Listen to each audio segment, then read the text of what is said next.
All right, we're back with more fucking fun. Thanks, Andrew, other Andrew, I guess, for pointing out that what I did originally was completely not what Brandon wanted. What Brandon wanted was that both of these squares are the top and bottom of the fill, or the landfill, so that means that there's just like a cube looking volume, I guess. Kind of confusing, uh, but alas, here we are. So uh, you could probably watch his video. He kind of explains it as well. But I'm just going to do something quick and dirty if you just want to follow along. So we're going to do the excavation first. So you got your polyline. We're going to make that a feature line. Make sure that you have maybe a few different sites created because your grading is going to be different, I think. So you can do that by just like creating a new one, call one cut, one fill. I don't really worry about all that stuff. It's kind of irrelevant. We're going to not erase that square and we're going to assign elevations. Hit OK. What elevation do we want? 75. Hit OK. Okay, so now we have, I'll put my properties over here. So now you see we have two objects. One's a feature line. If one of those is behind the other, you can go to your display order and send stuff to and from uh, things that are, I guess, selectable. So make sure you select your feature line. Up here, you can go to grading creation tools. There's another spot for your home in grading. We're going to go there. Grading creation tools. All right, so I think what Brandon did in his video, he created a surface immediately from here. It's kind of the same process, but I'll try to follow what he did because that's the way he's going to grade it. So hit that. You're going to select that site that you've created. So cut, call it a new grading group name. You might have to click that, hit OK. And then we're going to go down to pond slope. And I believe that will, just let me check a few things here. That should work. So then hit this button. Down here, select your feature line, select your grading side, whole length, slopes. Okay, so it didn't automatically create it. Oh, okay.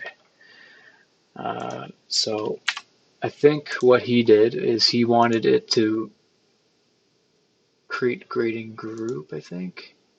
Yeah, so this is going to create a surface automatically from it.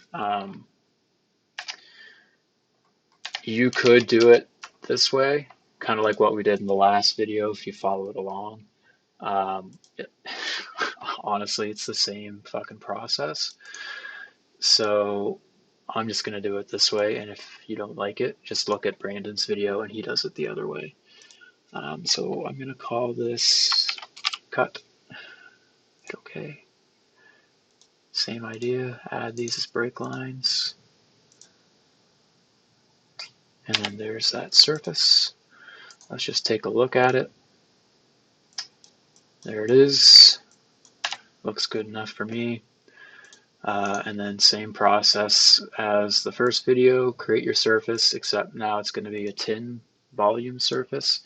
He does like a volume table up here through grading tools.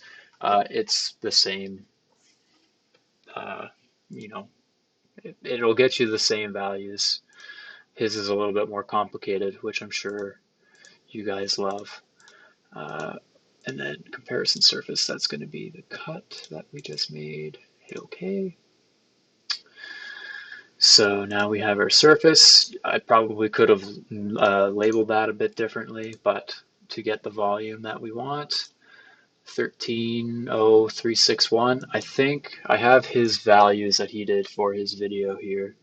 So he had 136005. So I have 130361. So that's a difference of about 5,400 cubic meters. But in the grand scheme of things, I don't think that's much. That's what, zero point 0.6 out of 130 or 6 out of 130. That's probably like 1%, maybe about less than that. I'm going to leave it at that. I don't care. So close that out. I should probably note that down actually. Not that, but my my volume.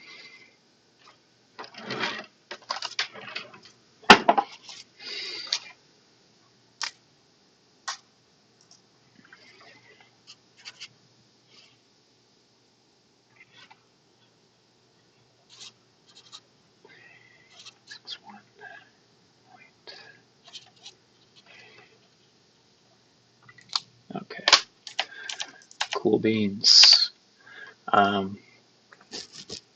So I'm going to just turn this surface off on a no display.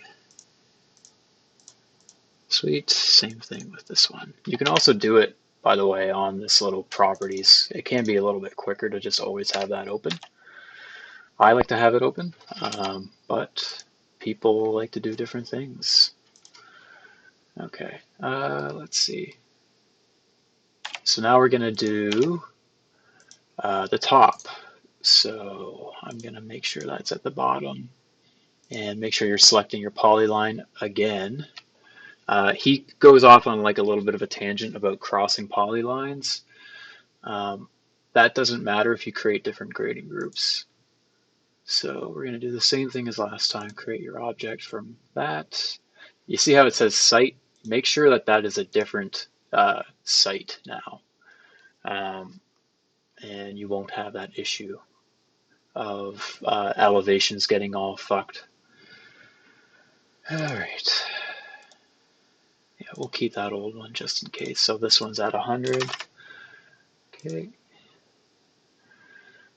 And he also goes into changing this layer to like something that is just hidden. I think you can change the style of it too.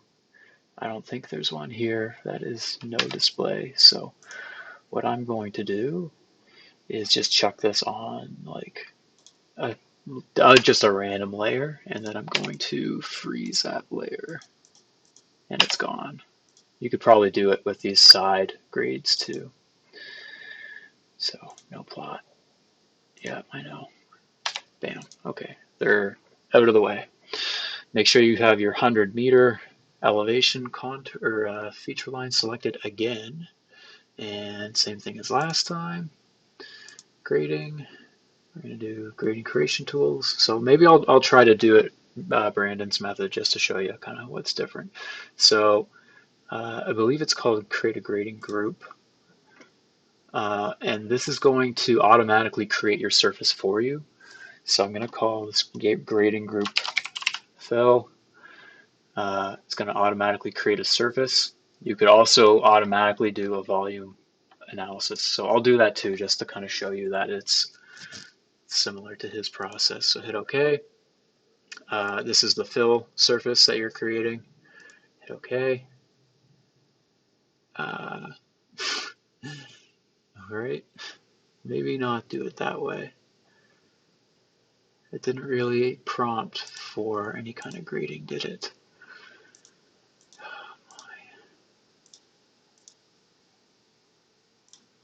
Okay, there it is there, I guess.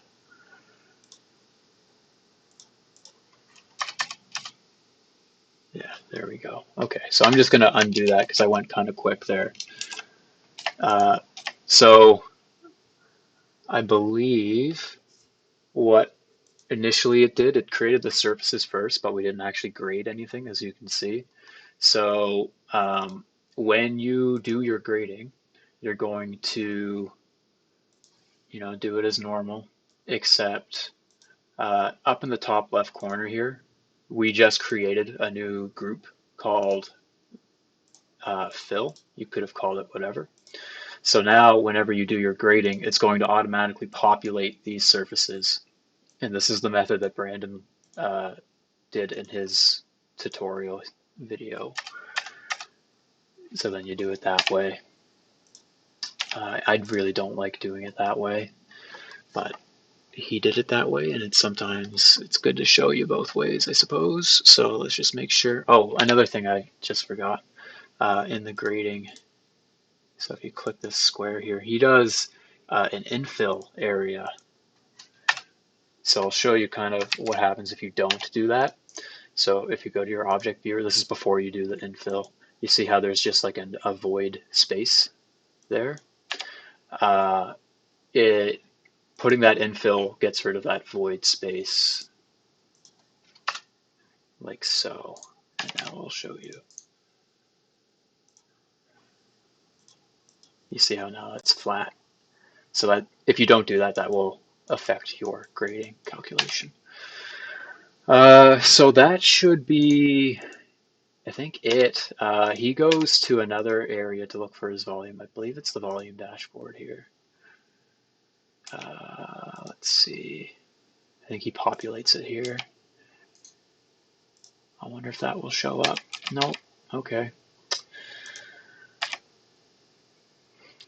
Well, let's see. How long is this now?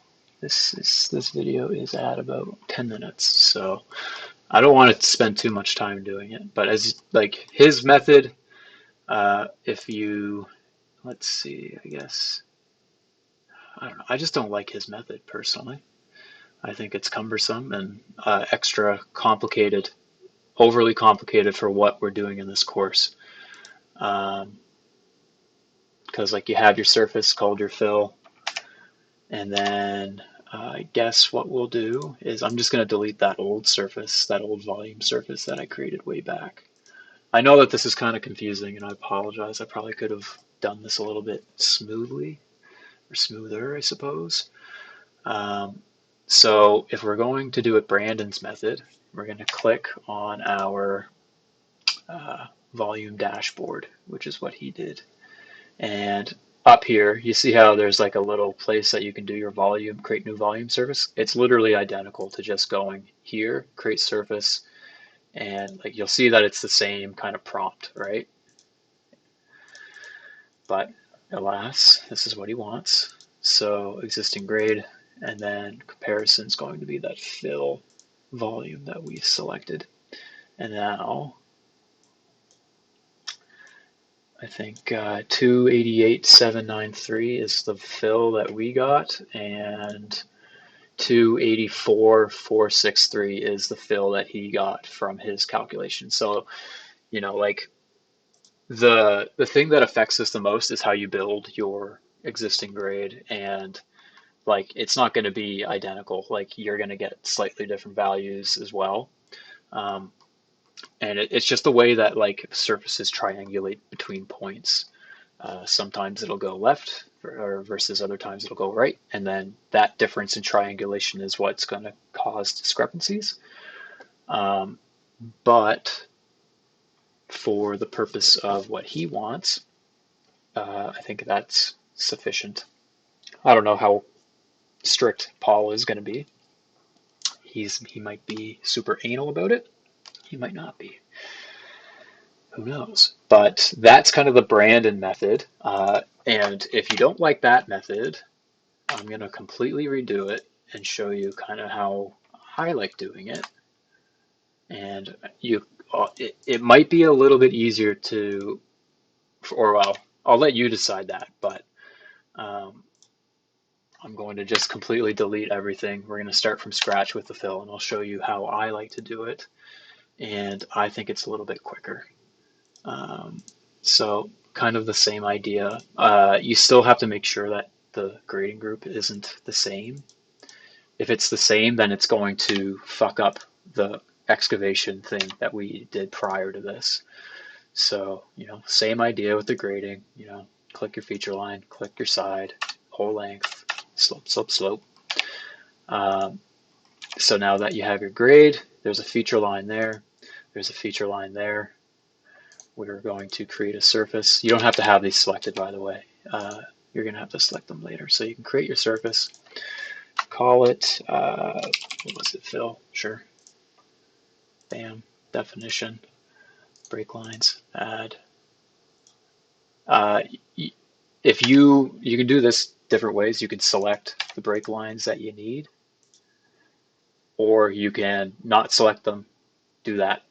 But I think this way is a little bit quicker because then you don't have to select them afterwards. So you can see that it's triangulated a little bit differently. But if you go and look at the surface, it's pretty much the same. The only difference is these side grades aren't as rounded. So when we do a volumetric analysis, we're probably going to get a volume that is slightly different. But you can see how this is a lot like quicker and it might be a little bit less confusing for you. I know there's different ways to do a lot of things on AutoCAD. So we just made our volumetric surface, same idea, but now we have 288, 258. So that's what, like a difference of maybe 300, maybe 100 cubic meters. But you can see how like less fucking around it is to do the same thing. Like I didn't have to put an infill. I didn't have to put like a bunch of like grading group selection menus. Like it's just quicker. So let me just write this down. So 288, 258.48. Okay, fantastic, isn't it? So I think one of his things, one of the questions is like, what's the volume of this cube that's in the middle? And I don't, like for the purpose of this presentation or this exercise, I understand that it's the difference between the two. Like, I don't know, like it's literally just a cube in the middle, right? Like that's the volume. And if it was me, I would make a sheet here for the bottom and I would make a sheet there for the top, make those surfaces and compare them. But I think what he wants is essentially the difference between the excavation. Like, I don't know. I don't think you would build something like this way, because like you would cut down to the 75 and then you would build up from the side. Like you wouldn't grade it back 2-to-1 and then like regrade that back up 2-to-1, I guess. Like that's so much extra excavating and cutting and filling. Well, it's not extra filling because you have to fill from the same spot no matter what. But I don't know, man. Like maybe it is the way he wants it. I'm gonna message him about it, but um, yeah, I think. Let me know what you guys think for like the volume of the pond, because this is like the volume of the pond is pretty much the top minus the bottom, like over 100. You could probably calculate it just straight up. You don't even need AutoCAD, it's just a volume calculation. So that's kind of where I'm going to leave that. I don't know if you guys want me to show you how to do. It's very similar to question 4 is the method I'm going to do. So it's about 20 minutes long. I don't know. Give me a call if you are confused. I'm going to message Brandon and try to figure out what he wants and just kind of let him know what was really confusing. Because, yeah, initially I thought the middle, like the inside of the landfill was graded at 2-to-1. And I think what would have helped would have been a cross section through this to avoid that confusion. But I think that's on me. So sorry for making you guys do all of that and then redoing this. So I'm going to be, online probably for the rest of my fucking life. So just hit me up with a call or let me know if you need any help. And I'm going to hopefully update this to let you know if this is the right way to do it. But based off of Brandon's values that he got, it's pretty close. So Yeah, good luck.